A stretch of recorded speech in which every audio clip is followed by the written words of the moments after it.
네, 이탈남 보이는 팟캐스트 이번 주 주제는 여러분들이 익히 잘 알고 있는 주제입니다. 동서고금, 남녀노소를 막론하고 누구도 피해갈 수 없는 주제, 바로 연애인데요.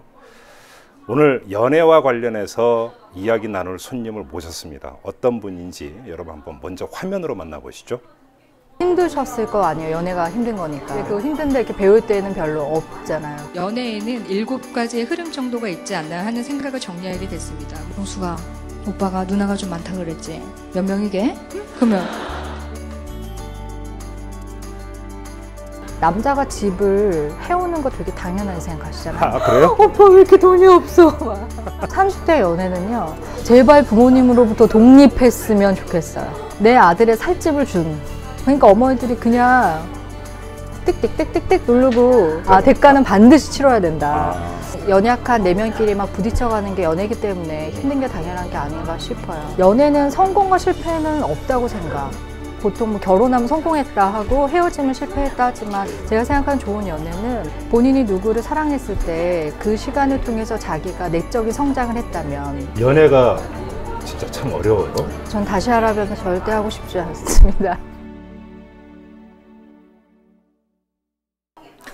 네, 지금 여러분들이 화면에서 보신 것처럼 오늘의 초대 손님은 김지윤 좋은 연애 연구 소장님이십니다. 안녕하세요, 소장님. 안녕하세요. 저희가 이 소장님을 모시게 된 데는 나름대로 사연이 있습니다. 네. 젊은 스태프들이 있는데 네. 김지윤 소장님을 꼭 모셔야 된다라고 하는 아주 강력한 요청이 있었어요. 그래서 이 친구들이 왜 그러나 제가 이렇게 알아봤더니 한 친구는 갓 연애를 시작을 했고 한 친구는 좀 있다가 웨딩 마치를 올린, 그러니까 제가 볼 때는 사심이 가득한 이런 요청이었던 것 같은데 좀 있다가 좀 개인적으로 이렇게 좀 상담 좀 해주시기를 바랐죠.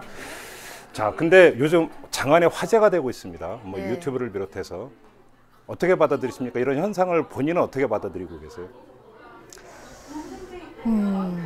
일단 저는 일하러 나올 때 외에는 그냥 집에 있고요. 일단 인터넷을 잘 안 하고요. 인터넷을 잘 안 하세요? 네, 잘 하지 않고요. 그렇기 때문에 일단 그냥 그렇게 되었구나, 감사하구나 이런 생각 들고요. 근데 제가 드는 생각은 그만큼 조금 우리나라 분들이 그 좋은 연애에 대한 갈망이 있었다 생각 좀 들어요. 그러니까 본인들이 연애를 하시면서 힘드셨을 거 아니에요. 연애가 힘든 거니까. 남녀간의 사랑이 힘든 거잖아요. 근데 그 힘든데 이렇게 배울 때는 별로 없잖아요. 그렇죠? 엄마 아빠는 더 힘들게 살고 있으니까 물어볼 때가. 그러고 보니까 진짜 연애학이라고 하는 걸 배워본 적이 없어요. 참 어렵고 이제 우리가 그래서 뭐 책 같은 거 찾아보고 하면 이제 연애 기술, 가십 이제 이런 정도인데 그게 어떤 그런 보이는 답답함을 해결해 주는 거는 이제 아니라고 생각이 좀 되고요. 그런 개인적인 조금 어려움이나 좀 애로사항이 있었던 분들이 조금씩 이렇게 조금이나마 도움을 받으실 때 조금 공감해 주시고 그러면서 이제 좀 반응을 해 주시는 게 아닌가 싶습니다. 연애가 진짜 참 어려워요. 어렵죠. 전 다시 하라면 절대 하고 싶지 않습니다. 그 거짓말 같으신데? 진심이에요. 진짜로요? 네, 사실 결혼 생활은 뭐랄까요. 어쨌든 웬만해선 헤어지지 않는 어떤 장치가 있잖아요. 그렇죠. 근데 이제 연애는 그 두려움이 이제 또 헤어질 수 있다. 굉장히 불안함만 이제 이런 거 속에서 하니까 저는 좀 힘들더라고요. 그래도 이 살떨리는 어떤 그 느낌, 감정이란 게 있지 않습니까? 그 오묘하고 미묘한. 근데 그게 뭐 연애할 때 연애 기간 내내도 아니고 연애 초반에만 있는 거잖아요. 그렇죠? 초반에만 잠깐. 그러니까 그거 때문에 연애를 뭐 다시 하고 싶다 그렇지는 않은 것 같습니다. 그렇죠. 연애를 왜 힘들어할까요? 그 남녀 사이의 소통 때문이라고 그렇게 봐야 될까요? 글쎄요. 소통은 드러나는 어떤 기제 중에 하나라고 생각을 하고요.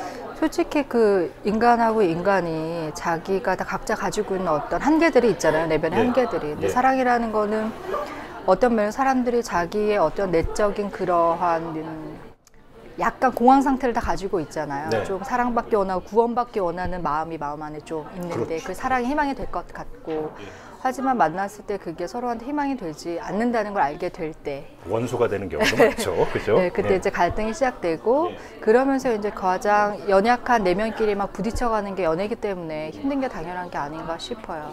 어떤 사람은 그런 얘기를 하더라고요. 왜 연애 관계가 왜 힘들까? 우리가 일상적으로 그 친구 관계나 직장에서의 어떤 그 일적으로 맺어지는 관계 같은 경우는 전인적인 관계는 아니다. 가슴을 다 열고 만나는 관계는 아니다. 하지만 연애 관계는 있는 거 없는 거 다 보여주는 관계이다 보니까 또 그만큼 상처가 큰 거다, 이렇게 이야기를 하던데. 진짜 맞는 말씀인 것 같아요. 그런 것 같아요? 네, 마음을 다 여니까 이제 상처를 받을 수밖에. 자기 방어 기제를 아예 무장 해제시켜버리는 관계가 연애인 것 같다. 그 과정, 무장 해제를 시킬 수 있는 관계는 진짜 좋은 관계인 것 같고요. 그래요? 그 방어 기제를 해지하지 못하는 그 갈등. 아하. 그게 이제 연애의 가장 힘든 그 지점이겠죠. 그래요? 오히려 방어 기제를 풀 수 있는 관계라고 하면은 정말 건강하게 승화하는 관계라고 볼 수 있겠지만, 그거를 풀기까지, 풀어도 될까, 풀어도 되는 사람인가까지 가기가 굉장히 신뢰가 그 쌓일 과정에서 어려워요. 그러면 흔히 나타나는 게 이른바 밀당인 겁니까? 밀당이라고 하기에는 방어 기제가 밀당으로 풀리는 것 같지는 않고요. 네. 진정한 의미에서 이제 사랑을 잃느냐 얻느냐 이런 그 고민이겠죠. 그래요. 이 문제는 좀 이따가 아주 심층적으로 한번 좀 여쭤보도록 하고. 근데 언제부터 이렇게 연애에 대해서 관심을 갖게 되셨어요? 무슨 결정적인 계기가 있으신가요? 저는 일단 연애를 너무 갈망했지만 연애를 너무 못했었고요. 아, 젊은 날에? 네, 젊은 날에 예. 네, 너무 못했고, 그러다가 이제 연애를 하면 너무 행복할 것이다 생각을 해서 연애를 했는데, 근데 지금 남편하고 연애가 너무 어려워서 이제 어려운 연애를 좀 하고 나서 결혼하고 나니까 저와 같은 이제 연애를 어렵게 하시는 분들에 대한 그 좀 생각을 하게 되면서 관심을 많이 가지게 됐죠. 그러면 지금 이제 그 남편 되시는 분이 첫사랑이세요? 아니지요. 아니죠. 그렇죠. 그러면 여기서 전사를 여쭤보면 이게 프라이버시에 해당이 되나? 그냥 그 이 원만한 고교 부부 시절에 관계. 있는 그 첫사랑 그 정도. 근데 왜 힘드셨어요, 지금 남편분? 그러니까 그런 거였던 것 같아요. 저는 제가 생각할 때 개인적으로 저희 그 개인사를 다 말씀드리기는 어렵지만 제 개인사를 정리했을 때 저는 약간 자기연민이 조금 있었던 스타일인 것 같고, 또 굉장히 많은 분들이 자기연민적인 감성을 가진 분도 있다고 생각해요. 그러면서 제가 가졌던 합리화는 나는 이러한 인생을 살았고 그렇기 때문에 나는 참 연민을 누구와 봐도 가질 만한 사람이기 때문에 내가 누군가를 사랑한다면 그 사람을 참 이 연민이 나에게 연민을 느끼면서 나를 정말 사랑을 해줘야 되는 거죠. 그러니까 제가 사랑의 다른 사람이 나를. 그러니까 제가 사랑을 한다고 했을 때 내가 사랑의 주체가 돼서 되게 능동적으로 사랑을 준다는 개념보다는 사랑의 위로를 받고 사랑이 나한테 구원이 되고 희망이 되고 라는 관점에서 연애를 시작했는데 저희 남편은 그렇게 호락호락한 스타일이 아니었고 드라마에 나오는 캐릭터하고는 전혀 상관이 없는 저의 로망하고는 상관이 전혀 없는 사람으로서 이제 저에게 사랑의 실체를 깨우쳐준 대부분의 남자가 그래요. 그죠? 그런 거죠. 그러면서 이제 어려운 시절이 제 마음 안에 있었죠. 연애를 한 몇 년이나 하셨어요? 한 3년? 3년? 3년 하시고 이제 결혼에 골인하셨고, 그러면 결혼 후는 어떻습니까? 결혼은 또 저희가 좀 연애할 때 많이 싸워서 초반에는 조금 살만했는데요. 아기를 낳고 나니까 이게 또 그 굉장한 지각 변동이 육아 문제라든지 그런 것 때문에. 근데 또 한편으로는 아이가 오히려 완충 역할을 해준다라고 이렇게 어른들은 그렇게 얘기하는 분들도 두 돌이 넘으면 그런 것 같아요. 두 돌이 아기가 넘으면. 이제 말을 막 하고 막 애교를 부리고 막 이렇게 하면서는 이제 완충 역할이 되지만 아기가 이제 그렇게 조금 크기까지는 부부의 그 에너지를 다 이렇게 많이 요구하잖아요. 그렇죠. 그냥 힘들죠. 되게 단순한 문제예요. 생존에 관련 잠 잘 못 자고 밥 잘 못 먹고 바쁘고 피곤하니까 더 이제 힘들고 막 이렇게 되면서 이제 갈등이 증폭되고. 그렇죠. 이렇게 되죠. 그러니까 힘들어 죽겠는데 남편은 누워서 텔레비 보고 있고 이럴 경우에 열받죠, 그죠? 기저귀 좀 갈아주거나. 참 그게 또 남편 개인의 그런 것보다 한국 사회가 남편들을 집으로 보내주지를 않기도 하고 못하기도 하고 이러니까 이 남자들도 이 사이에 이제 낀 거죠. 그러니까 자꾸 남편들한테만 뭐라고 할 수 없는 문제인 게 남편이 오너가 아닌 이상에 자기가 어떻게 할 수가 없는 상황이 너무나 많은 거죠. 맞습니다. 너무 맞습니다. 힘듭니다. 정말 지당하신 말씀이세요. 알겠습니다. 자, 그러면 좋은 연애 연구 소장님이십니다. 네. 좋은 연애란 뭡니까? 좋은 연애는요, 그냥 제 나름대로 정의하기에는 저는 사람들이 어떤 연애가 성공한 연애고 어떤 연애가 실패한 연애인가요? 물어보면 연애는 성공과 실패는 없다고 생각. 그래요? 왜냐하면 최종적으로 헤어지거나 뭐거나 상관없이. 그게 성공의 실패, 그러니까 보통 뭐 결혼하면 성공했다 하고 헤어지면 실패했다 하지만 저는 결혼했지만 계속되는 나쁜 연애가 있다고 생각하고요. 네. 헤어졌지만 좋은 연애가 있다고 생각해요.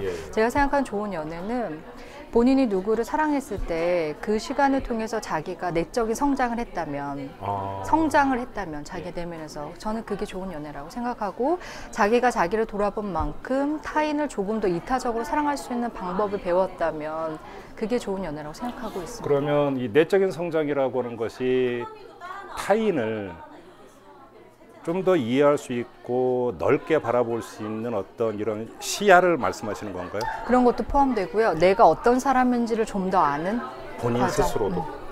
그러면 옛말에 흔히 이런 얘기 하니까 이 실연을 당하면 철든다. 그거 맞는 말 아닐까요? 그러면 좋은 연애는 계속 실연을 동반하겠네요. 그러면? 그러진 않고 언젠간 이제 그 헤어지는 시련 말고 이제 시스템으로는 결혼을 원하는 분들은 결혼을 들어가겠지만 그 안에서도 저는 계속되는 고군분투는 끝나지 않는 여정이라고 생각하고 있어요. 그래요? 그러면 내적 성장을 일굴 수 있는 연애는 어떤 식으로 해야 이루어지는 겁니까? 갈등을요, 회피하지 않고 둘 사이에서 공론화하면서 해소하기를 힘쓰는 연애인 것 같아요.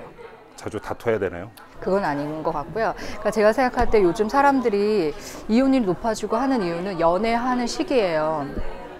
너무 친밀감을 육체적으로 빨리 갖게 되잖아요. 그렇게 되면서 갈등을 해소할 수 있는 기회를 그 두 사람의 관계에서 많이 박탈하고 있다고 생각해요. 그러니까 이제 그러니까 육체적인 관계는 이런 게 그렇죠. 그러니까 왜냐하면 육체적인 관계를 빨리 갖고 그렇게 되면은 우리가 굉장히 친밀하다. 그렇죠. 우리가 굉장히 잘 알고 있다. 그렇죠. 우리가 너무 사랑하고 있다. 문제가 없다라고 느끼게 되는데 진정한 친밀함이라는 거는 계속되는 그런 뭐 스킨십을 통해서 쌓이는 게 아니라 갈등을 얼마만큼 둘 사이에서 해소했는가 위에 쌓이는 거기 때문에 저는 그런 면에서 요즘에 이제 그런 세태들이 남녀 간에 요즘에 또 SNS를 통해서 더더욱 그 얼굴을 보면서 하는 대화나 이런 게 더 약해지고 있는데 그렇죠. 거기에다 그나마 만났을 때 하는 연애가 또 너무 빨리 몸의 대화로 딱 가버렸을 때 둘 사이에서 일어나야 되는 질자 갈등 해결 기회가 좀 줄어들고 있지 않나 하는 생각을 개인적으로 하고 있어요. 아니, 진짜로 요즘 보면 카페나 이런 데서 보면은 딱 보면 연인 관계 같은데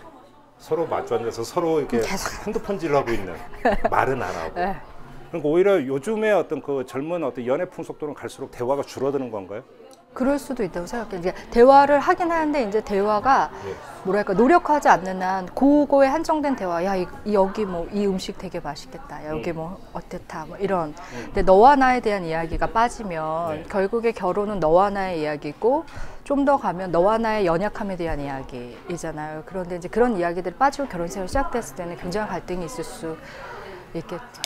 자, 제가 지금부터 말씀드린 마법의 네 단어면 모든 여자와 풍성한 대화를 할 수 있어요. 이제 소개팅 나가도 떨지 않아도 돼요.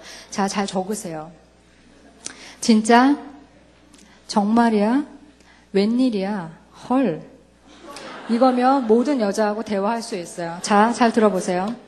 오빠, 나 오늘 신도림역에서 영숙이 만났어? 진짜? 나 오늘 신도림역에서 영숙이 만났어. 웬일이야? 나 오늘 신도림역 영숙이 만났다? 정말이야? 신도림역에서 영숙이 만났어. 헐. 끝이잖아요. 그죠? 그러면 너무 스무스하게 대화가 넘어가요. 또 하나는 진짜 정말이야 웬일이야 헐만 하면 조금 비나잖아요. 그럼 가끔씩 이렇게 해주는 거예요. 그녀의 뒷말을 따라하는 거예요. 오빠 나 신도림역에서 영숙이 만났다? 영숙이 만났어? 진짜 신기하죠? 진짜 신기하다. 끝나는 거예요. 자, 여자하고의 대화는 이렇게 하는 거예요. 굉장히 쉽죠? 그죠? 지금까지 몰랐던 게 막 억울하죠? 자, 소개팅에 나가면 존댓말로만 바꾸면 돼요. 정말요? 웬일이에요? 이렇게 그냥 존댓말로만 바꾸면 할 수 있는 거죠. 자, 여자들에게 대화가 이렇게 되는 이유는 여자들에게 대화라는 건 논리적인 정보 주고받음이라기보다는 공감과 경청이 대화의 기본이기 때문이에요. 근데 남자와 여자의 대화법이 많이 다르지 않나요?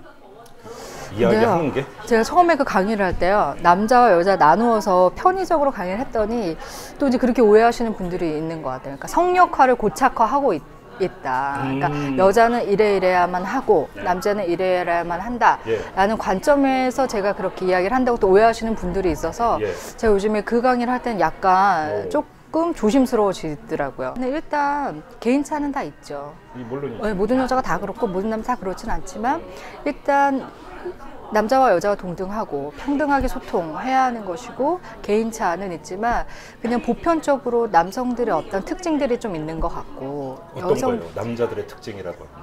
좀 이렇게 뭐랄까요? 보통 이제 많은 여성분들이 말씀하시는 게 좀 결론이 빨리 났으면 좋겠고 핵심만 얘기했으면 좋겠고 맞습니다. 요점만 좀 빨리 말해줬으면 좋겠고 맞습니다. 이제 이런 거잖아요. 네, 네, 네. 근데 여자들은 또 모두가 다 저 같은 경우는 좀 약간 핵심만 말하는 스타일이고 이렇게 구구절절 말하지 않는 스타일인데 또 보통 또 제 친구들이 저랑 전화하면 가슴이 답답하대요. 제가 뭐 얘기하다가 그래서 문제가 뭐야? 제가 이렇게 얘기한다는 거야. 그러니까 빨리 핵심만 말해 이렇게 얘기하는 얌성성 있는 대화를 하는 거죠. 그러면 이제 제 친구들이 자기가 지금 20분 후에 문제가 나올 예정이라는 거예요. 20분 후에 문제가 나올 예정이고 자기는 그 문제를 향해서 가고 있는데 제가 거기다 대고서 그래서 지금 문제가 뭔데? 라고 물어보면 가슴이 콱 막힌다는 거죠. 그러니까 여성은 오히려 과정을 공유하고 싶어 하는 거고. 네, 풀어내고 그 상황에서 그런 거. 근데 또 남성들 중에도 그런 남성들은 많이 있어요. 그러니까 제가 드리고 싶은 말씀은 보편적으로 남성은 그렇다, 여성은 그렇다. 근데 중요한 거는 내가 만나는 남자가 그러한가. 내가 만나고 있는 여자가 그러한 게 가장 중요한 거겠죠. 그걸 파악하는 게 가장 중요한 거라고 생각이 돼요. 제 앞에 있는 어떤 여자가 내가 어디서 무슨 일을 겪었다 갖고 쫙 한 1, 2분 얘기해보면 결론이 빤해요. 도착점이 빤해. 근데 그걸 들어주고 있을 때 그 무료함과 지겨움. 많은 남자들이 이런 걸 느끼는 거 아닌가요? 그렇죠. 그죠. 근데 그래서 결론이 뭔데? 너 이거지? 이렇게 이야기를 하면 욕 먹는다 이거죠, 지금. 그렇죠. 그냥 그랬구나. 근데 계속 들어야 됩니까? 그렇죠. 이런 얘기하면 우리 여성 청취자들한테 욕 먹는데? 들어야죠. 그래요? 네. 경청해야죠. 왜냐하면 그 과정에 의미가 있잖아요. 네. 그 과정에. 그래요? 네. 근데 그러면 거꾸로 이 남자들의 그런 특성을 좀 여성이 좀 이렇게 감안해 주면 또 안 되는 겁니까? 그러니까 이제 보통 그렇게 말씀들 하시죠. 그런 남성의 특성을 감안해서 대화를 할 때 여성이 이렇게 얘기하면 좋다고들 하시긴 해요. 내가 지금 말하는 건 답을 얻기 위한 게 아니야. 편하게 들어. 내가 앞으로 10분 동안 얘기할 거야. 편하게 들어. 이런 식으로. 여기서 중요한 게 있는데 제가 한 번은 어떤 친구한테 여성이었는데 살면서 제일 힘든 게 뭐냐 이걸 물어본 적이 있어요. 근데 이제 혼자 사는 친구였는데 저는 그래서 몸이 아플 때 이럴 때라는 대답이 나올 줄 알았는데 전혀 그게 아니고 뭔가 그 고민이 있고 결정을 내려야 할 때가 제일 힘들다고 그러더라고요. 이게 뭐냐면 과정을 함께 해주는 사람이 없다. 그래서 무조건 내 편을 들어주는 사람이 없다. 지지하면서. 바로 지지하면서. 그러니까 이때 제일 힘들다라는 얘기를 하더라고요. 고독할 수 있을 비슷한 거 아닌가요? 그러니까? 그렇죠. 여자들 이렇게 함께하고 또 이런 게 굉장히 중요하니까. 남자한테 답을 구하려고 하는 게 아니라 함께 하려고 하는 거 맞아. 그렇죠. 지지받고. 이러면 남자가 좀 잘못하는 거 괜찮아요. 그런 거죠. 근데요, 남자분들이 보니까 이렇게 아버지들이 어머니와 그렇게 대화를 집에서 안 하시잖아요. 그러니까 제가 그래서 좀 이따 이 중년 남녀들 얘기도 한번 여쭤보려고. 잘 안 하시니까 롤모델이 좀 없으신 경우가 있는 것 같아요. 근데 제가 그 근자에 이렇게 많이 느꼈던 거는요, 남성분들이 너무나 여성분들하고 소통을 굉장히 많이 원하신다는 거였어요. 그래요? 저는 제 강의 신도리 영숙이 그것 때문에 많은 중년 남성분들이 저한테 페이스북을 찾아가지고 메시지를 막 보내시면서 그럴 때 되게 참 감동받았어요. 그래요? 그러니까 중년 남성분들이 되게 소통하기를 원하고 있고 굉장히 그거를 조금 이렇게 해볼까? 그러니까 되게 그냥 쉬운 거였잖아요. 그 단순한 거였는데 그거를 이렇게 적용할 수 있는 거를 되게 좀 조금 살았다 이런 느낌으로 이렇게 메시지 주신 분들 꽤 있었어요. 그러니까 어찌 보면 아주 단순한 건데 동서고금 남녀노소를 막론하고 연애는 다 하지 않습니까? 누구나 다 하는 건데 사실은 제일 어려운 게 연애고 그 다음에 그 누구나 다 말을 하는데 말하는 법을 잘 모르는 거거든요. 그죠? 이게 왜 소통하는데 이렇게 어리숙하고 익숙하지 않고 힘들어하는 걸까요? 제 생각에는요, 본인이 하고 싶은 말을 하기 때문인 것 같아요. 아, 그래요? 그러니까는 제 생각에 소통은 내가 결국 소통을 하기 원하는 거는 내가 내적으로 그 사람에게 원하는 어떤 것이 있는 거잖아요. 맞아요. 예를 들어서 예, 위로나 맞아요. 예, 뭐 그렇죠. 공감이나 이런 게 원하는 게 있으면 그거를 원하는 길이 소통인데 중요한 거는 그걸 내가 예를 들어 위로를 얻고 싶어요. 그러면 그거를 얻어낼 수 있는 소통을 해야 되는데 아 오늘 너무 짜증나, 아 오늘 너무 이렇게 알아들을 수 없게 얘기를 하는 거죠. 당신 오늘 이것도 안 치워놨어, 내가 몇 분까지 오라 그랬지, 막 이렇게. 근데 이제 소통이라는 거는 내가 그 사람에게 얻고 싶은 것을 그 사람이 알아들을 수 있는 방법으로 전달하는 게 소통인 그렇죠. 것이잖아요. 그렇죠. 근데 그걸 하지 않고 자기 감정 중심적인 소통을 많이 그러니까 소통이 아니라 그냥 발산이죠, 발산. 그렇죠. 그러니까 막 하고 싶은 말만 하는 거예요. 네. 그리고 상대가 알아주기를 원하는 거죠. 아, 그래놓고 알아주기를 네. 원하고. 그러면 결국에 속도 안 풀리고 알아주지 못하기 때문에 섭섭하고 내가 얻기 원하는 그것도 얻지 못하게 되잖아요. 근데 이제 상대방이 알아들을 수 있는 방법으로 말을 한다는 것은 한 번 더 생각해야 하고 네. 뭔가 이렇게 속이 풀리는 것 같은 대화는 아니지만 결국 그것이 올 때 관계는 훨씬 더 긍정적으로 증진되겠죠. 근데 그렇다고 해서 딱 예를 들어서 이제 그 우리 소장님이 제 애인이라고 가정을 해보죠. 딱 이렇게 앉아갖고 나 지금부터 너한테 할 얘기 있는데 잘 들어라. 지금 아주 중요한 얘기고 고민은 이런 것이다 해서 기승전결로 얘기하는 것도 좀 그렇잖아요. 그렇죠. 그것도 그럼 어떤 식으로 해야 돼요? 부담스럽죠. 그러면 제 생각엔요, 자기의 감정을 그냥 정직하고 다이렉트하게 표현하는 게 중요한 것 같아요. 그러니까 제가 저희 남편을 만났을 때 가장 당혹스러웠던 거는요. 네. 무슨 얘기를 하면서 그냥 정확하게 이렇게 얘기하는 거예요. 내가 오늘 굉장히 위로가 필요해. 오늘 날 좀 위로해줬으면 좋겠어. 첫 마디가 첫마디가 그렇게 네. 얘기해요. 근데 저는 누구한테 그렇게 표현을 해본 적이 없어요. 제가 위로받고 싶으면은 뭐 짜증을 좀 난다거나 아니면 이렇게 굉장히 우울한 분위기를 풍긴다거나 그렇죠, 맞아요. 뭐 계속 뭐 걷자고 한다거나 뭐 맞아요. 뭔가 먹고 싶자고 한다거나 이런 식인데 그냥 말 안 하고 술만 마신다. 네, 뭐 정확하게 그 단어를 쓰면서 오, 나는 너에게 지금 오늘 굉장히 내 힘든 일이 있는데 위로를 받고 싶어. 나를 위로해줬으면 좋겠어. 라고 말을 하는데 그때 되게 충격이었어요. 이렇게 표현할 수도 있구나. 그러면 원하는 방법은 무엇인가? 보통 이제 저희 남편이 원하는 방법은 함께 치킨을 먹거나 기름진 음식을 배불리 먹으면서 오. 자기 이야기를 들어주고 편을 예. 들어주는 거죠. 예. 근데 그런 식으로 이제 원하는 거를 얘기하면 상대가 긴장하지 않잖아요. 눈치를 보지 않아도 되고 원하는 포인트를 아니까 그렇죠. 해줄 수 있죠. 저는 그게 되게 소통의 중요한 저 사람 위해서 부분이라고 무슨 이야기가 나올까 초긴장 모드로 대기하고 네, 있는 게 아니라 보통은 이렇게 막 여러 겹의 감정을 싸고서는 알아내 막 이런 식이니까 상대방은 긴장하고 눈치 보고 그렇죠. 막 이렇게 되잖아요. 그러니까 그렇죠. 그거를 심플하게 표현하는 게 굉장히 그리고 중요한 못 것 알아주면 같아요. 또 섭섭해하고. 네, 왜 사랑하는데 왜 내 마음을 모르냐. 그렇지. 말 못해도 알아야지. 그렇죠. 이렇게 되니까. 네. 그렇죠. 맞아요. 그러면서 또 이 속설이라면 이렇게 이야기를 했는데 분석적으로 접근하는 사람. 그럼 안 되죠. 그날은 안 이게 되죠. 이래저래서 이런 거니까 너는 이게 문제고 이렇게 해야 된다. 이건 꽝입니까? 그게요. 예. 하루 지나고는 좋은 것 같아요. 하루 지나 바로 그 순간에는 저는 그 건강한 관계에서는 그런 접근을 둘 중에서 해줘야 된다고 생각하거든요. 예. 근데 중요한 거는 감정선이 좀 정리가 되고 하룻밤 자고 난 다음에 평정심을 네, 유지했을 평정심을 찾았을 때 네. 그런데 내가 생각해 봤는데 이런 부분이 이런 것 같다고 생각이 된다. 때 그러면 그 순간에는 상대의 어떤 그 감정선을 같이 따라서 같이 출렁해 주는 게 좋은 거예요. 그렇죠. 그렇죠. 그러니까 보통 이제 이렇게 말하잖아요. 그 상대의 그 뭐랄까 그 마음 속에서 같이 헤엄치라고 하잖아요. 이렇게 헤맬 때 그 예. 심연에서 같이 헤엄을 치라고 예. 하잖아요. 이제 예. 그런 게 필요하겠죠. 그 순간에. 그래요? 그런데 이게 제가 또 그 단순 무식하게 말씀드리면 사랑의 속성은 이기적이다라고 얘기하는 사람도 있어요. 아까도 잠깐 말씀을 하셨는데 주려고 하기보다는 받으려고 한다 먼저. 위로도 먼저 받으려고 그러고 선물도 먼저 받으려고 그러고 뭐든지 먼저 받으려고 한다. 이게 사랑의 속성이라고 그러니까 주장하는 사람들 입장에서는 그게 참 어려울 것 같은데. 저는 사랑이 이기적인 거 맞는 것 같고요.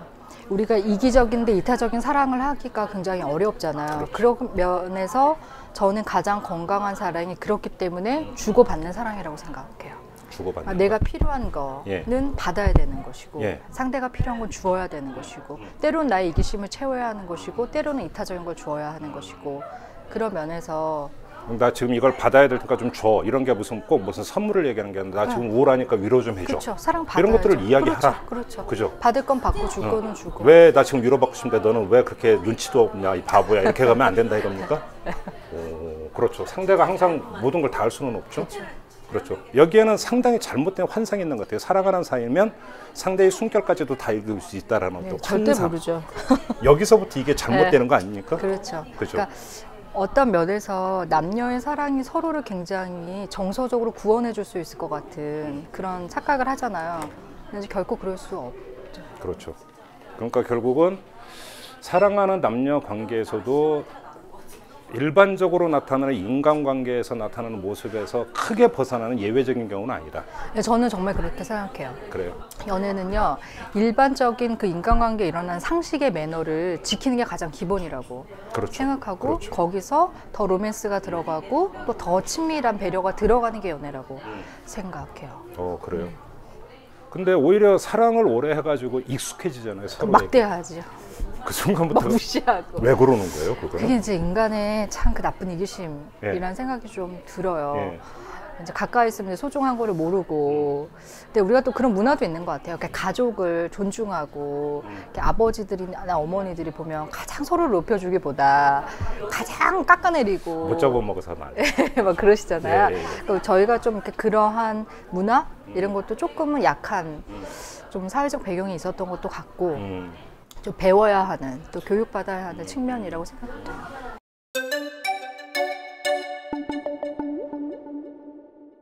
자, 여기서 그러면 연애와 결혼은 질적으로 다른 겁니까? 같은 겁니까? 저는 같은 성장 성상에 있다고 봐요. 같다. 원리는 같다. 원리는 같다. 예. 근데 결혼은 조금 다른 측면을 가지고 있겠죠. 왜냐하면 어쨌든 연인은 가족은 아니고 네. 결혼은 가족이 되는 것이고 운명 공동체가 되는 거니까 그렇죠. 거기서 오는 것은 또 약간 확실히 다른 면이 또 있죠. 그죠. 이제 그 아주 그 통속적으로 결혼을 하는 순간에 책임이 따른다 이런 얘기를 많이 하잖아요. 그렇죠. 근데 그럼 연애할 때는 책임을 안 져도 되는 건가요? 연애는요, 저는 마지막 선택의 자유가 남겨져 있는 시점이 있다고 생각하죠. 그래요? 네, 저는 그 연애하고 나서 결혼 약속까지 했는데 여자친구가 마음이 변했다. 또는 남자가 마음이 변했다. 결혼식 날을 잡고 청첩장도 찍었는데 그래서 갑자기 마음을 바꿔서 결혼식 떠났다. 전날 밤에. 그리고 물론 죽일 놈 또 죽일 여자가 되지만 네. 저는 그것이 연애가 가지고 있는 마지막 자유의 선택의 공간이라고 생각을 하고요. 만약에 그 마지막 선택이 정말 합당한 관점의 선택이었다면 네. 그거를 가지고 결혼한 후 들어가는 것보다 나을 수도 예, 그럴 수 있죠. 있죠. 훨씬 더 나은 방법이라고 생각을 하고 물론 이제 그 지점까지 가지 않아야 하는 거지만 극단적인 예로 그렇게 했을 때에도 그만큼의 자유까지가 있는 것은 연애의 마지막 선택이겠죠. 결혼 관계에서도 근데 그게 있을 수 있잖아요.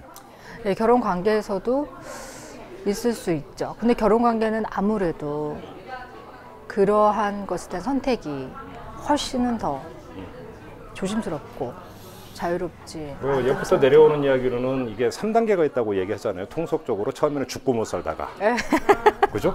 그 다음에는 정 때문에 살고, 그 다음에는 애 때문에 산다, 그죠? 이거에는 이런 이야기에는 뭔가 그 아주 달뜬 그 초기 사랑의 감정이라고 하는 것들만을 너무 중시하고 평상시에서 일상적인 감정의 선 이런 것들을 너무 하찮게 보고 사소하게 보는 데서 나오는 이야기 아닌가요? 그게? 좀 아까 얘기했던 사랑이라고 하는 관계도 결국 일반적인 인간관계에서 크게 다를 바가 없다라는 그 연장선상에서 봐야 되는 얘기 아닌가요? 그러니까 저는 그런 말씀 비슷한 말씀 다른 분들이 하실 때 그놈이 그놈이고 뭐 그 나물에 그 밥이다. 겪어보면 다 똑같다. 그런 말이 다 애 때문에 사는 거고 정 때문에 사는 거지. 그죠. 이렇게 말씀하시잖아요. 근데 저는 그런 말씀을 하시는 분들 또는 이런 말씀하시는 분들이 있어요. 아 옛날에 이렇게 얼굴도 모르고 결혼식 날 얼굴 보고 결혼해서 사는 사람들 보면 어떻게 저렇게 살았나 싶은데 네. 내가 살아보니까 그렇게 살아도 나쁜 것 같진 않아. 오. 불같은 연애를 했든 그냥 그저 그런 연애를 했든 살다 보면 다 합쳐지는 지점이 있는 것 같아. 이런 얘기 하시는 분들을 보면 그런 이야기를 하신 분들의 특징은 제가 생각했을 때 결혼 생활을 정말 충성스럽게 하시는, 충실하게 하시는 분들이 하실 수 있는 말씀인 것 같아요. 그러니까 이제 로맨스는 지나가지만 그렇죠. 그 일상성에서의 가치를 이제 알아가시는 거겠죠. 제가 젊은 시절에 자취를 한 적이 있었는데 네. 그때 이제 옆집 아저씨 아줌마가 있었어요. 근데 이제 제가 20대 때니까 아저씨 아줌마라고 했죠. 30대였는데 그 집은 껄핏한 부부싸움을 해요. 막 지지고 볶고 큰 소리 나고 뭐 와장창 깨지는 소리도 가끔 들리고 하는데 근데 또 평상시 되면 또 잘 지내요. 둘이 죽고 못 살아요. 그래서 도대체 저 부부는 도대체 무슨 부부인가 제가 한때 그런 생각을 했는데 지금 가만히 생각을 해보면 오히려 남녀 관계에서 그렇게 한번 싸우는 것이 필요하다. 왜냐하면 싸우는 과정에서는 그간 억눌렸던 그리고 감춰놨던 것들 다 발산을 하니까 오히려 확인하는 과정이 될 수가 있다 보니까 오히려 그것이 골마서 터지는 것을 막는 기제가 될 수도 있다. 이런 생각을 이제 그 한참 뒤에 했는데 맞는 건가요? 그럴 수 있다고 생각해요. 왜냐면 네. 요즘 황혼이혼이 굉장히 급증하고 예, 있잖아요. 예. 그게 이제 한쪽이 계속해서 참다가 예. 마지막에 이제 결국엔 그렇죠. 내가, 그때는 걷잡을 수가 없는. 예. 그렇게 악화되는 것보단 충돌이 그냥 일어나는 게 그리고 그게 잘 해소되는 게 훨씬 더 건강한 부부 그렇죠. 관계라고 생각해요. 차라리 크게 나중에 그 뭐 돌이킬 수 없을 정도로 싸울 바에는 평상시에 짜잘하게 자주 그렇죠. 싸워라. 그죠? 훨씬 물론 낫죠. 일부러 싸울 네, 일은 훨씬 낫지. 일부러 싸울 네. 일은 없습니다만. 그러니까 갈등을 그러니까 폭발을 하면 안 되겠지만 네. 갈등을 계속 귀찮으니까 그렇죠. 뭐 말한다고 달라지는 게 없어 이런 것 때문에 갈등을 비껴가려고만 하면 그건 좀 아닌 것 같아요. 그래요. 알겠습니다. 그리고 또 하나 뭔가 이제 이 그 초보 단계에서 나오는 이야기인데 이제 그 갓 사랑을 시작하고 이럴 때 어떤 그 달등 감정. 근데 그게 너무 좋잖아요. 근데 오래 안 가잖아요. 근데 그래서 이제 그 감정이 어느 정도로 이제 그 정리가 되고 평상시 어떤 그런 감정 상태가 됐는데 어디가 사랑이 식었나 봐라고 착각하는 친구들이 꽤 많아요. 네, 네. 이런 친구들한테 어떻게 조언을 해주고 싶습니까? 사랑은 변해야 된다는 거죠. 예. 그 예전에 그 봄날은 간다에 보면 어떻게 사랑이 변하니 이 대사 있었잖아요. 오, 예. 근데 사랑은 이제 변해야 사는 거죠. 처음에는 그렇게 열정적이어야 하지만 그 다음에는 이제 지금 이야기하고 있는 그런 평정심 안에서의 사랑, 그냥 막 뜨겁고 이러진 않지만 의리, 우정 이런 것 가운데 사랑이 계속 변해야지 그 관계가 변하지 않는 것이지 네. 사랑이 안 변하면 관계는 버틸 힘이 없는 것 같아요. 그래요. 신혼 초에도 많이 싸우잖아요. 많이 싸우시죠. 많이 이게 그런 얘기들을 많이 하더라고요. 연애 관계와 결혼 관계에서 다른 것은 연애 관계는 감정 공동체지만 결혼이 되는 순간부터는 생활 공동체다. 그래서 자라온 환경과 여기서 생활 습성이나 이런 것들이 이제 거기서부터 본격적으로 충돌이 난다. 그래서 많이 싸운다 이런 얘기를 하는데 맞는 얘기인가요? 그렇죠. 진짜 치약제는 것 때문에 싸우고. 그렇죠. 양발 그러니까 뒤집어서 뭐 네, 진짜 그런 것 때문에. 우리는 밥 항상 빨리 사소한 먹는 것에 거. 분노하죠. 네. 그죠? 밥 빨리 먹는 거, 오. 뭐 이런 거. 그다음에 밥 소리 먹으면서 내면서 먹는 얘기 거. 안 하고. 연애할 때도 같이 밥 먹었는데 왜 그게 결혼해서는 더 크게 들리는? 진짜 왜 그게 크게 들리는 거예요? 그러니까요. 그게 그런 부부도 많잖아요. 왜 밥 먹을 때 계속 소리 내냐고. 예. 연애할 때도 소리 내면서 먹었거든요. 예. 근데 그때는 이제 근데 눈에 뭐 씌워갖고 안 보이다가, 안 보이다가 결혼하면 이제 뭐 그런 거죠. 아까 잠깐 말씀하셨어요. 남성의 특성과 여성의 특성. 근데 그 특성이라고 하는 것이 유전자적인 특성입니까? 아니면 한국 사회에서 길들여진 특성입니까? 한국 사회에서 길들여진 특성이 훨씬 더 많다고 생각해요. 그래요? 그래요? 그 중국에서 오신 분들 말씀 들어보니까 같은 유교 문화권이라고 비슷할 거라고 생각하지만 착각이라고 하더군요. 오히려 중국 같은 경우는 이 중국의 남성이 여성을 더 훨씬 위하고 그렇죠. 가사도 진짜 네. 분담해서 하고 한국 같은 남성을 본 적이 없다고 얘기해요. 한국은 남성의 천국이라고 얘기를 하대요. 그런 면에서 그죠? 그렇게 본다면 이 사회에서 길들여진 남성의 특성이라고 봐야 되는 겁니까? 가부장적인 우리나라의 그런 가부장 문화. 그 문화. 예. 그 엄마들이 아들한테 뭐 안 시키잖아요. 자, 예. 일단. 예. 그러니까 뭐 예를 들어서 이제 뭐 엄마 어디 여행 가시면 아빠 밥 차려주러 딸이 가지 아들이 가는 집은 별로 없잖아요. 맞아요. 네. 맞아. 아들이랑은 짜장면 시켜 먹고 딸은 아빠 밥을 차려줘야 되잖아요. 맞아요. 왜 딸이 있는데 왜 짜장면을 시켜 먹고 밥을 해야지? 아들이 있으면 짜장면 시켜 먹고 딸만 있으면 밥 해 먹고 이러는 거죠. 그러면 여자는 먼저 고백하면 안 된다. 이런 것도 한국의 특수한 문화에서 비롯된 거라고 봐야 되는 겁니까?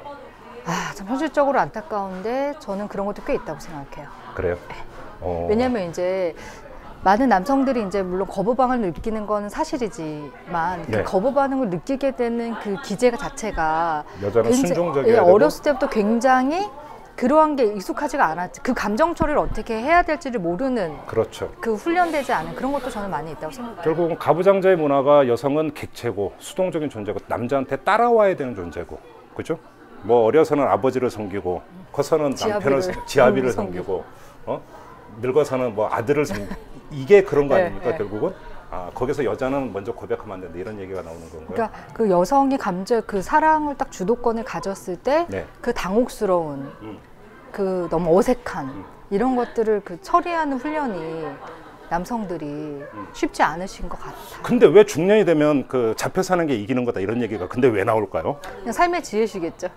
살면서 살면서 이제 좀 부부 사이에 이제 예. 여러 일들이 있고 났을 때 이제 좀 이제 좋은 부인들을 만났을 때 또 하실 수 있는 말씀이 그건 좋은 부인 아닐까. 만났을 때 네, 얘기입니까? 좋은 부인들 만났을 때. 거긴- 부인 말을 들으니까 예, 뭔가 더 되더라. 이렇게 잘 됐던 거 아닐까요? 그렇죠.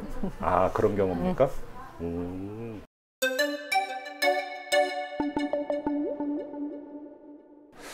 근데 지금 그 우리 소장님께서 이제 강연하고 이런 거 이제 저도 이제 그 인터뷰를 하기 전에 유튜브나 이런 데쭉 보고 왔는데 주로 청춘 남녀 얘기예요. 우리 중년 남녀 얘기도 좀 한번 해보고. 중년 남녀는 이 소통이 더 문제가 있는 것 아닙니까? 소통이 아예 거의 없는 것 아닙니까? 결혼한 중년 남녀의 그렇죠. 경우에요. 예. 거의 없으시는 부부들 많으신 것 같아요. 왜 그런 거예요? 일단 그 대화를 딱 놓치는 타이밍이 있는 것 같아요. 결혼의 시기에. 그래요? 네. 그러니까 대화가 신혼 때는 좀 있다가 네. 어느 집이든 아이를 낳고 나서부터 대화할 시간이 기하급수적으로 줄 맞아요. 되죠. 맞아요. 예. 생존에 대한 대화 빼고는 예. 너와 나의 이야기를 할 수 없게 되고 그나마 또 하는 얘기는 애들 얘기. 그렇죠. 애들 얘기를 해야 되고 그러다 또 하나가 나오고 또 하나가 나오고 이러면 애들이 둘이 되고 셋이 되면은 이 둘의 이 정서의 공간에 애들이 꽉 차버리는 거죠. 그렇죠. 인간 대 인간으로 부부간의 어떤 오가는 이야기는 거의 없어져 네, 버려요. 점점점 줄는 거죠. 이때 이제 의식적으로 노력하는 부부들이 아니면 예. 대화를 하고 싶지 않아서가 아니라 열심히 살다 보니까 그럴 기회들이 점점점 이렇게 없어지게 되는 그러면 거예요. 그건 결국 소통의 조건의 문제네요. 저는 이제 육아를 하는 환경에서 참 어쩔 수 없이 생기는 문제 중에 하나라고 생각이 되고 그래서 이제 한 중년 부부들이 그렇게 말씀하셔. 애들이 그래서 갑자기 다 같이 중학생, 고등학생인데 수학여행 확 가거나 그래서 둘이 딱 집에 남으면 할 얘기 너무 이상하다는 거. 할 얘기가 집이 없고. 절간이 되죠. 집이 절간. 그죠? 할 얘기가 없고 둘이 너무 어색하시다는 거예요. 도대체 이렇게 무슨 그래요? 말을 해야 될지를 모르겠고 예. 네, 너무 어색하시다는 거죠. 근데 저희도 이제 애기 4살인데 가끔 애기가 이제 어린이집 가 있는 동안에 저희가 이렇게 둘이 있을 때가 가끔 있어요. 그러면 갑자기 이상한 거예요. 항상 이게 뭐가 달라붙어 있어야 되고 뭘 해줘야 되고 그럴 막 때 와인 한 잔 이랬는데 이런 거. 갑자기 조용하고 아무도 우리를 안 건드니까 그럴 때 참 이상하네 이러게 이제 자, 그러면 여기서 이제 중요한 거. 그러면 그 타이밍에 소장님 부부는 어떻게 하십니까? 저희는요 네. 주로 찐방을 갑니다. 예? 둘만은 딱 시간이 생기면 찐방을 가죠. 찜질방? 찜질방. 거기서 네. 계란 까드시고 이러세요? 네, 계란 까먹고 저희 그 마사지 오. 언제나 그 만성 피로에 시달리는 부부여가지고요. 그 찜질방의 마사지. 저 연애할 때도 항상 찜질방에서 연애를 많이 했거든요. 진짜요? 네, 그래서 오. 맨날 그 드르르르 이거 하는 거. 예, 의자. 그 안마의자. 예. 네. 그래서 저희는 정말 둘이 있으면요. 보통 이제 먹고 찜질방 가가지고 그 드르르 이렇게 멍하니 같이 드르르 하는 거 있죠. 그런 거. 그래요? 대화는 안 나누시고? 근데 저희는요. 저희 남편이 좀 말이 많은. 그래요? 예. 그래서 예. 아기 낳고 2년은 좀 대화가 굉장히 많이 부재했었는데요. 예. 기본적으로 다른 부부들보다는 말은 좀 많이 하는 편인 것 같아요. 그래요? 네. 남편분은 주로 어떤 류의 말씀을 많이 하세요? 자기 하루 종일 있었던 모든 일을 다 얘기하는 스타일이에요. 진짜? 안 피곤하세요? 가끔 피곤할 때도 있을 거 아니에요? 네, 그러면. 가끔 이제 제가 좀 그냥 건성으로 막 이렇게 대답할 때도 있고. 그래요? 이렇게. 저희는 제가 조금 약간 남성적인 네, 그렇다고 하더라고요. 그리고 저희 남편 조금은 더 섬세하고 조금은 더 부드럽고 네, 조금 약간 오히려 지금 그 김준 소장님께서 이제 그 이런 말씀을 많은 분들한테 할 수 있게 된 결정적인 어떤 조건과 계기를 부여한 분이 바로 남편분이다. 이렇게 남편분을 보시면서 그죠? 그러면서 또 일반적인 남성의 모습과 비교를 하고 이러면서 나왔던 얘기라고 봐야 되겠네요. 네, 저희 남편은 일반 보통들 말씀하신 일반 한국 남자가 아닌 부류에 들어가는 조금 독특한 되게 좀 그래. 약간 수평적인 사고를 되게 많이 예. 해주는 스타일이죠. 근데 우리 김지훈 소장님께서 이제 밖에서 이런 막 강연하고 이러시면 남편분도 다 이제 보시고 하실 거 아닙니까? 뭐라고 하십니까? 되게 좋아해요. 좋아하세요? 멋있다 그러고 좋아하고 그런 스타일이에요. 그래요? 네. 이 말씀과 행동의 괴리 이런 것들을 지적은 안 하십니까? 근데 이런 거는 해요. 그때 그 사건이 그런 의미였던 건가 당신한테는. 오호. 이제 알았다. 뭐 이런 거 하고 근데 이제 제가 스스로 그런 게 있죠. 그러니까 부부싸움을 하거나 이제 이렇게 됐을 때 저희 남편도 이제 그 유튜브나 이런 걸 통해 다 강의를 보잖아요. 근데 제가 그거하고 너무 다르게 하면은 얼마나 이분이 시험에 들겠어요. 그렇죠. 인생이 얼마나. 네. 그러니까 제가 스스로 더 조심하게 되는 것도 있는 것 같아요. 그러니까 어떤 면에서는 저에게 그 족쇄가 되는 게.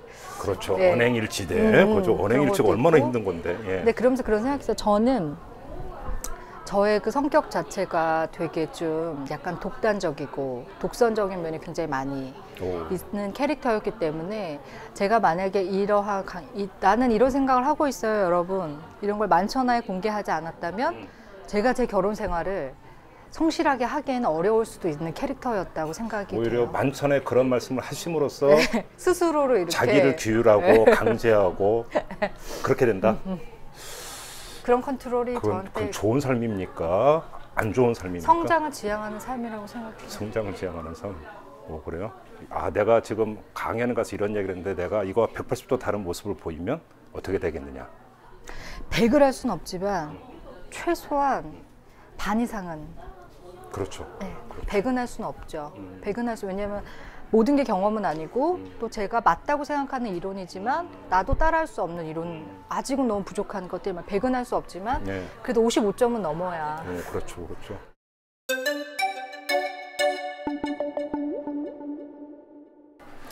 근데 이렇게 이제 이제 연구소 하고 이렇게 하다 보면 이제 많이 상담 사례나 이런 것도 많이 오나요? 네, 어떻습니까? 많이 오죠. 그럼 이제 같이 상담도 해주시고 컨설팅도 해주시고 이러나요? 아주 개인적인 접촉을 가지는 않아요. 왜냐하면 예. 일단 그 아주 전문적인 상담을 요하시는 분들이 있어요. 그러니까 예를 들어서 이제 그러니까 일반적인 뭐 소개팅을 했는데요, 연락이 오네. 요 정도 선이야. 뭐 이메일로만 해줄 수 있고, 뭐 하지만 조금 더 깊은. 좀 약간 그 둘의 관계에서 상당히 좀 심각한 국면으로 가 있는. 그러면 이제 진짜 그 전문적인 상담, 그 협회로 들어가는 것이 훨씬 더 안전하기 때문에 그걸 커넥팅을 해드리지만 그런 분들을 이렇게 직접 하지는 않죠. 근데 이렇게 이제 그러면 아무튼 상담 사례는 많이 접수가 될 거 아니에요.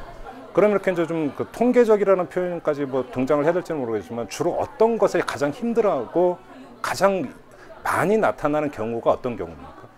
남녀 관계에서? 그게요. 20대 초반, 20대 중반, 30대 또 여자, 남자 다 다른 것 같아요. 그거의 교집합을 찾기는 참 어려워. 그래요? 그럼 한번 이쪽으로 한번 집중해서 20대 말 30대 초가 되면 이제 그 취업 일선에 내몰리는 그런 연령대잖아요. 남자 30대 초반 결혼을 왜 이 앞둔 질문을 남자는 드리냐면 그런 이야기를 하는 저는 그 20대 그 여자 후배를 직접 본 적이 있어요. 요즘 남자애들이 너무 패기가 없고 대시를 안 한다. 잰다. 그래서 왜 그런가 봤더니 자기 처지가 그래서. 그렇죠. 이런 얘기를 제가 그 얘기 사실 충격받았거든요. 맞아요. 그게 30대 초반 남자분들 그런 부분 진짜로 정말 많이 나타나요. 진짜 그건 많아요. 그건 진짜 맞는 말씀. 왜냐면 여자친구가 있다고 하더라도 자기가 지금 웬만한 전셋집을 마련할 수가 없고 이렇기 때문에 프로포즈를 해도 될지 이런 거 고민하시는 분들 굉장히 많고 그다음에 아예 여자친구가 없으실 분들 같은 경우에는 소개팅 자체를 나가는 게 매너가 아니라고 생각. 내 처지가 이러니까. 그리고 한국의 여성들이 요즘에 남자가 집을 해오는 거 되게 당연하게 생각하시잖아요. 결혼할 때 전셋거리라도 집을 남자가 우리 때는 하고. 안 그랬는데. 그렇죠. 우리 때는 저도 옥탑방부터 시작했어요. 보통 당연하게 막 생각하시는 분들 많이 계셔가지고 그런 면에서 이제 남성분들이 굉장히 힘들죠. 요즘에 우리나라에서 30대 남자가 서울 또는 제1경기권에다가 웬만한 전셋거리를 30대 초반에 자기의 힘으로 마련하는 게 따라잡을 수 없는 금액이잖아요. 억대인데 그걸 어떻게 따라잡을 수가 없어요. 그런데 예. 여성들이 본인들은 따라잡을 수 없는데 남성들은 그걸 따라잡는 게 당연하다고 생각하는 분들이 근데 많이 있죠. 그러면 그 30대 초반의 남성들이 어울리는 연령대의 여성들은 그런 30대 초반의 그런 남성들의 고충과 말 못할 고민 이런 것들을 공유를 못 합니까? 제 생각엔요, 누가 한번 이야기해주면 아 정말 그렇구나 라고 다시 한번 생각해주는 여성분들이 되게 많은 것 같아요. 동병상련이기 때문에. 그렇기보다 동변상련하고는 또 약간 느낌이 다른 것 같고요. 왜냐하면 여자들에게는 아무래도 지금 현실적으로 그냥 한국의 결혼 문화에서 집을 장만하지 못하는 고민이 있는 거는 아니잖아요. 그러니까 동병상련은 아닌데 네. 그러한 남자들의 상황에 대해서 아 정말 그렇구나, 아 내가 너무나 우리 엄마의 푸시 속에서만 생각했다라고 어떤 현실을 바라보는 관점을 가져주신다는 거죠. 그래요? 여성분들이. 한번 얘기를 나눠보면. 저는 이런 이야기를 보통 이제 지금 홈기에 계신 여성분들 얘기를 했을 때 대부분은 다 아 너무 내가 남자를 쫙구나 그렇게 생각을 바꿔주시는 분들이 거의 대부분이었어요. 혹시 오히려 거꾸로 뭐 그 하도 요즘은 이제 이 청년들의 문제가 많이 회자가 되니까 알지만 내 남편 될 사람만은 예외 어떤 이런 심리도 작동을 할 수가 있잖아요. 근데요 그렇게 막 끝까지 이기적인 여자는 아주 그렇게 많지는 않았던 것 같아요. 그래요? 네, 제 경험상. 물론 제가 만나는 분들이 그래서 그런지 모르지만은 진짜 대화가 필요하군요. 대화를 하면 다 되네 그러면. 그죠? 그리고 보니까요 예. 그런 여성들이 이제 그런 상황을 알면요 이제부터 챙겨요. 아 오히려 남성을? 네, 챙기고 이제 자기 집에서 이제 챙길 것을 이제 챙기는 거죠. 오. 생존 체제. 오. 예, 정신을 차리고 예. 어쨌든 그 남자를 사랑하고 그 남자가 좋은 사람이고 예. 경제적인 어떤 그 활동을 할 의지가 있고 예. 단지 현재 모아놓은 돈이 없을 때 아. 그래도 이 남자를 선택해야지라고 아. 결정을 했다면 그때부터 그 여성은 생존 체제로 돌입하는 여성들이 많은 것 같아요. 그래서 30대의 맞벌이가 많죠. 그러니까 같이 하고 예. 같이 읽어내고 예, 예, 이제 예. 그렇게 되는 거죠. 그러면 우리 그 30대 초반이나 이런 남성들은 굳이 주눅 들어설 필요가 없는 거잖아요. 그렇죠. 얘기 많이 네. 하고. 저는 그래서 그냥 그 패를 딱 까시는 게 제일 중요한 것 같아요. 오. 근데 그 패를 딱 까실 때 예. 너무 주눅 들면서 까시는 거예요. 그렇죠. 너무 미안해하면서. 예. 근데 그게 지금 한국 사회에서 미안해할 일이 아니거든요. 그렇죠. 절대 미안해할 일이 아니에요. 미안해할 일이 아니니까 대신에 상황을 정확하게. 대신에 이제 지불해야 될 대가를 정확하게. 그래서 대출을 얼마 받아야 되니까 예. 한 달에 얼마씩 갚아 나가야 오. 할 것이다. 이것을 오. 감당할 수 있겠는가. 예. 요거에 대한 정확한 그건 또 필요하죠. 아, 그래요? 왜냐면 그게 만약에 계산이 안 되면 예. 결혼해서 굉장한 갈등을 겪잖아요. 초반에. 맞아요. 그러니까 맞아요. 그거에 대한 예. 정확한 펜은 다 까시되 미안해 하시면서 까실 필요는 없다고 생각해요. 그래요. 네, 그렇게 도박할 이제 수는 다 아니니까 깠을 경우에 내가 몰랐는데 당신 상황이나 조건이 너무 열악해서 나 안 만날래 이런 경우는 그렇게 흔한 경우는 아니죠. 그러니까. 그렇게 흔한 경우는 아닌 것 같아요. 그죠? 네. 그러면 어떻게 살겠어요? 비참해서. 대부분 속상해서 울긴 해요. 여자들이. 아, 그래요? 오빠 왜 이렇게 돈이 없어? 막. 오빠 그렇게까지 없는지 몰랐어. 막 근데 이렇게. 속상해하다가 그 다음부터는 이제 챙기는 네, 모드로 그러니까 가는. 정신을 딱 한 번한테 울고 이제 챙기죠. 남성 여러분 역시 솔직한 게 최고입니다. 다 까세요. 까세요. 20대 초반은 어떻습니까? 20대 초반은요, 네. 남자분들은 이제 요즘 20대 초반들은 이제 군대 갔다 오는 문제 때문에 여자친구랑 헤어지는 거 심각한 문제. 네, 그런 거 많이 예, 있고요. 그다음에 요즘에 그 어학연수가 많아져가지고 해외 연수. 그렇죠. 예, 남자는 군대를 가고 여자는 또 해외 연수를 가고 이제 이럴 때 그거. 그다음에 이제 군대를 갔다 오고 여자는 졸업을 하고 세계가 달라지고 그렇죠. 이러면서 쫙 갈라지잖아요. 아. 이때 이제 막 그 혼돈스러운 갈등. 이 존재의 차이가 결국은 생각이나 정서의 차이로 그대로 그렇죠. 이어집니까? 완전히 그 생활의 장애 달라지면서 오. 그 생기는 갭은 어떻게 할 수가 없는 거거든요. 거기에서 로맨스로 계속 유지한다는 게 솔직히 거의 불가능. 그래요? 굉장히 어렵죠. 굉장히 어렵죠. 오. 진짜 그 둘 사이가 예. 아주 탄탄하고 또 많은 상황들이 좀 그 인연이라고 하는 뭐 그런 게 도와주지 않으면 어려운 게 사실이니까 이제 만남과 헤어짐에 대한 갈등 굉장히 많이 있죠. 그때는 어떻게 풀어야 됩니까 그러면? 그냥 뭐 어쩔 수 받아들여야죠. 뭐 인생에 여성분이? 여성이든 남성분이? 남성이든 누군가 나를 떠난다면 또 사랑은 꼭 결혼해야 되는 건 아니잖아요. 떠나는 경우가 많다 이 말씀이시군요. 그러니까. 보통 이제 서로 어쩔 수 없이 떠나게 되고 또 남겨지게 되고 이런 경우가 많이 있죠. 주국의 부름을 받고 갔고. 그죠? 네, 또 언어의 부름을 받고 가고 그렇죠. 이러면서 태평양 한번 건너고 뭐 예. 좀 이러면서 그렇죠. 참 우울한 청춘이에요 정말. 선배로서 보기에 정말 안타깝고 그런 부분이 있는데 이게 이제 남녀 관계 그대로 투영이 되는 거 아닙니까? 그렇죠.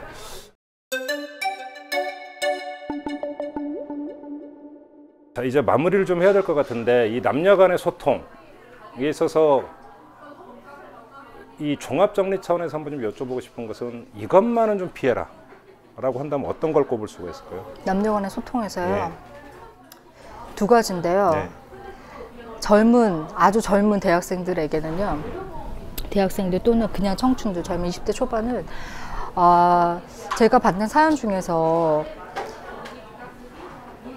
조금 가는 이야기이긴 하지만 아기를 가져서 고민한 여성들 되게 많이 있어요.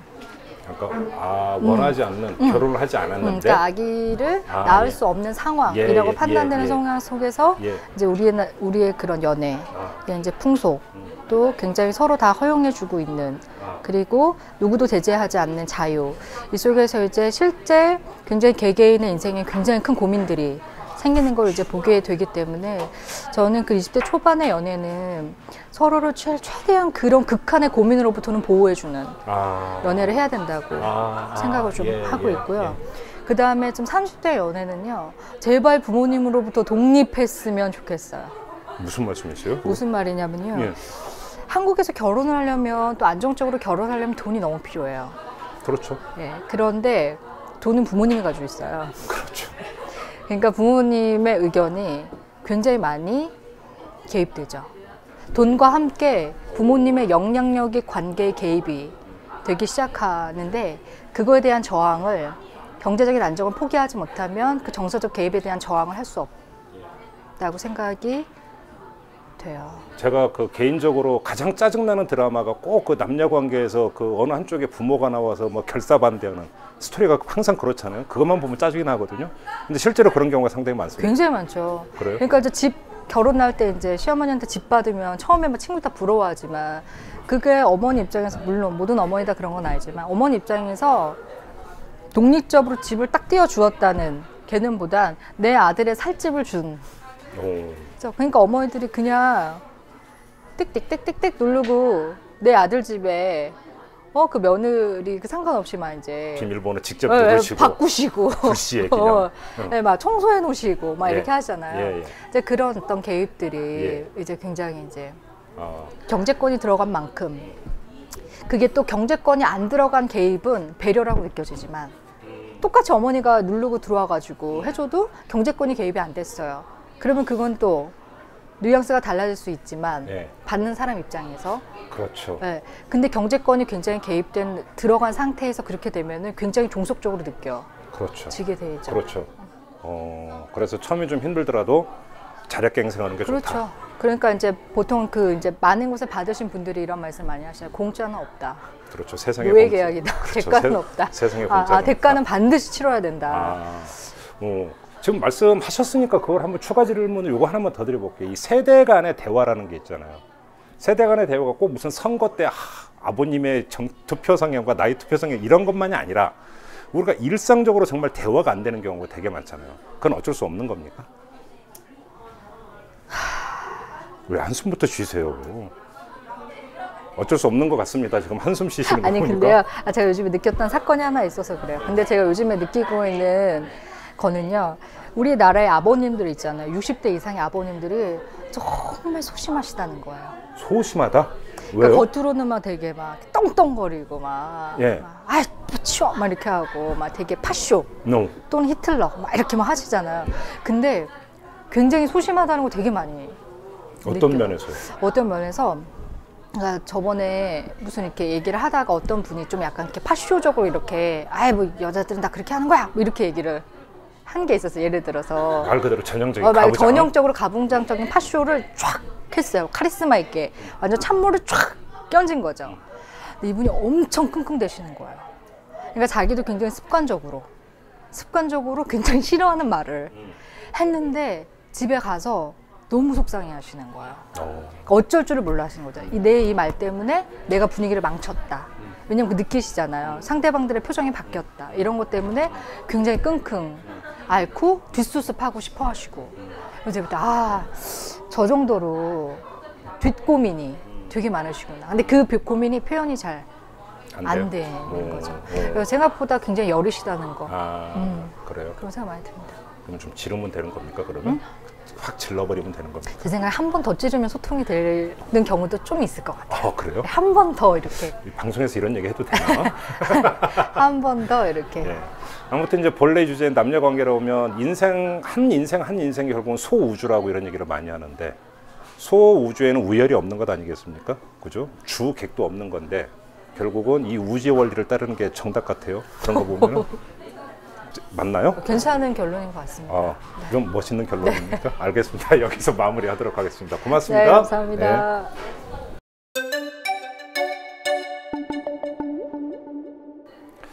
네, 인생의 진리는 항상 간단하고 명료한 것 같습니다. 오늘 김지훈 소장과 이야기 나눴는데요. 김지훈 소장께서 하시는 말씀도 결국 같은 것 같은데 역지사지란 말이 있죠. 상대방의 입장에 대해서 한번 헤아려 보는 것. 이것도 남녀 간의 관계에 있어서도 마찬가지인 것 같습니다.